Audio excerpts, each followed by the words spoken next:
Le Sénat a largement adopté hier soir le projet de loi sur le financement de la sécurité sociale. Un amendement en particulier fait tiquer certains professionnels, celui qui prévoit d'ouvrir le secteur du transport sanitaire aux entreprises de transport de personnes à mobilité réduite. De quoi mettre en colère les ambulanciers, inquiets pour leur métier. Tiffany Niederlander et Marie Luff. On part sur un suspect AVC. Cet après-midi, ces ambulanciers sont appelés en urgence pour emmener une personne âgée à l'hôpital. Mais pour eux, même les interventions programmées sont à prendre très au sérieux.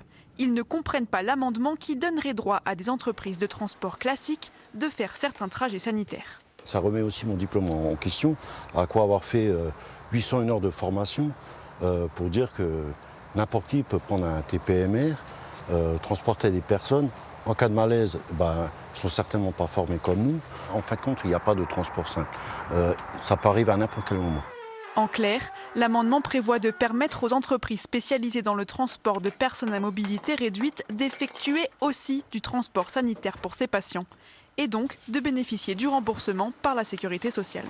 On prend ça comme une menace et comme une concurrence déloyale puisque c'est ouvrir un métier réglementé. Je le rappelle, on est des soignants, une profession de santé réglementée par le Code de santé publique. Et on va ouvrir ce marché à des concurrents qui sont complètement extérieurs, qui font du transport de voyageurs sans aucune contrainte, obligation, formation professionnelle du milieu de la santé et du sanitaire.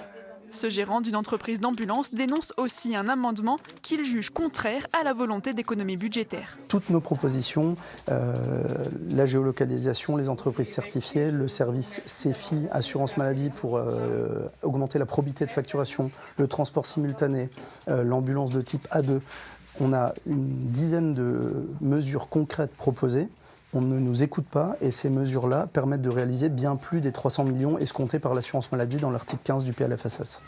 Une commission paritaire mixte s'est réunie à partir de ce mercredi pour débattre du texte sur le financement de la sécurité sociale.